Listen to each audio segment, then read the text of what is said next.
പ്രദേശവാസി കൂടി നമ്മളോടൊപ്പം ചേരുന്നുണ്ട്. സഹദ്, താങ്കൾക്ക് കേൾക്കാമല്ലോ. വല്ലാത്തൊരു ഭീതിപ്പെടുത്തുന്ന സാഹചര്യമാണ് ഇപ്പോൾ മുണ്ടക്കൈ ഭാഗത്ത് ഉണ്ടായിരിക്കുന്നത് എന്നാണ് ഞാൻ മനസ്സിലാക്കുന്നത്. താങ്കൾ നിൽക്കുന്നത് ഏത് മേഖലയിലാണ്? നിലവിൽ അവിടുത്തെ കാലാവസ്ഥയും ഒപ്പം തന്നെ ഈ പറഞ്ഞ രക്ഷാപ്രവർത്തന ദൗത്യങ്ങളൊക്കെ എങ്ങനെയാണ് മുന്നോട്ട് പോകുന്നത്? നിരവധി പേരെ കുടുങ്ങിക്കിടക്കുന്നതായിട്ടും കാണാതായിട്ടുമുള്ള വിവരങ്ങൾ പുറത്തു വരുന്നുണ്ട്. താങ്കൾക്ക് എങ്ങനെയാണ് ഇപ്പോൾ നിലവിലെ സാഹചര്യം ഒന്ന് വിശദീകരിക്കാമോ? ഞാനിപ്പോൾ ഉള്ളത് ചൂരമല ഭാഗത്താണ്. ചൂരമല ടൗൺ എന്ന സ്ഥലത്താണുള്ളത്. ഇവിടെ പൂർണ്ണമായിട്ടും വെള്ളം കയറിയിട്ട് ടൗൺ പൂർണ്ണമായിട്ട് നഷ്ടപ്പെട്ടിട്ടുണ്ട്. ഇവിടെ ഒരുപാട് ആളുകൾ കുടുങ്ങി കിടക്കുന്നുണ്ട്.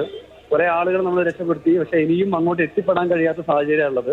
NDRF പോലീസും ഉൾപ്പെടെ എല്ലാ സംവിധാനം ഉണ്ടെങ്കിൽ പോലും ഈ ആളുകൾക്ക് എത്തിപ്പെടാൻ കഴിയുന്നില്ല. കുറെ ആളുകൾ വിളിച്ച് കരയുന്നുണ്ട്, ഞാൻ അവിടെ ഒറ്റപ്പെട്ടു പോയി, പിന്നെ ഒരു പ്രയാസമുണ്ട് എന്ന് പറയും. പക്ഷെ നമുക്ക് അവിടെ എത്തിപ്പെടാൻ കഴിയില്ല. കാരണം മുണ്ടക്കൈ ഭാഗത്തുണ്ടായിരുന്ന 250-250ഓളം വരുന്ന കുടുംബാംഗങ്ങൾ പൂർണ്ണമായിട്ടും അവിടെ ഒറ്റപ്പെട്ട് കിടക്കുകയാണ്. സഹദ്, ഞാൻ മനസ്സിലാക്കുന്നത് പറഞ്ഞോളൂ. അവർക്ക് ഇങ്ങോട്ട് വരാനും കഴിയും, നമുക്ക് അങ്ങോട്ട് പോകാനും കഴിയില്ല. അങ്ങോട്ട് എത്തിപ്പെടാൻ 2 വലിയ പാലങ്ങളുണ്ടായിരുന്നു. ആ പാലം പൂർണ്ണമായിട്ടും നഷ്ടപ്പെട്ടിട്ടുണ്ട്. പുഴ സൈഡിൽ ഉണ്ടായിരുന്ന ആളുകൾ പൂർണ്ണമായിട്ടും ഇതിൽ പെട്ടു എന്നുള്ള മനസ്സിലാക്കുന്നത്. ഇപ്പൊ ഞങ്ങളിപ്പോ തെരഞ്ഞുകൊണ്ടിരിക്കുന്നത് ചൂരൽമല ടൗണിനോട് ചേർന്ന് താമസിക്കുന്ന, പുഴയോട് ചേർന്ന് താമസിക്കുന്ന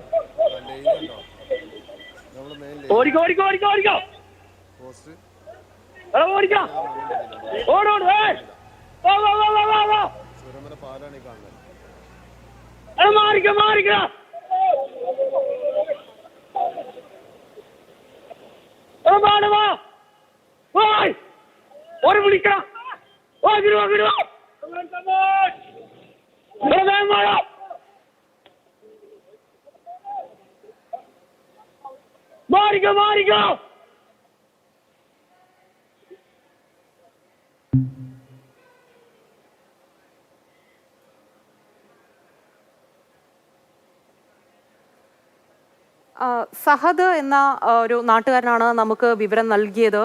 ഇപ്പോഴും അവിടെ അതീവ വെല്ലുവിളി നിറഞ്ഞ കാലാവസ്ഥയാണ്. വീണ്ടും ഉരുൾപൊട്ടലിനുള്ള സാധ്യതയുണ്ട്.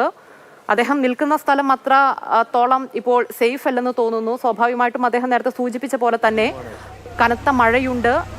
ചൂരൽമലയും നമ്മൾ നേരത്തെ പറഞ്ഞതുപോലെ തന്നെ അവിടെ നിരവധി പേര് ആശുപത്രിയിലേക്ക് മാറ്റിയിട്ടുണ്ടായിരുന്നു. കമൽ നേരത്തെ സൂചിപ്പിച്ചിരുന്നു അവിടെ നിന്ന് ആളുകളെ വലിയ ഗുരുതര പരിക്കുകളോടെ അല്ല മാറ്റിയതെന്ന്. പക്ഷേ ചൂരൽമലയിലും സമാനമായിട്ടുള്ള, മുണ്ടക്കൈ ഭാഗത്തെ സമാനമായിട്ടുള്ള സാഹചര്യം, ഭീതിപ്പെടുത്തുന്ന അന്തരീക്ഷം ചൂരൽമലയിലും ഉണ്ട് എന്നാണ് ഇപ്പോൾ നാട്ടുകാരനായിട്ടുള്ള സഹദ് നമ്മളോട് നൽകിയ വിവരം.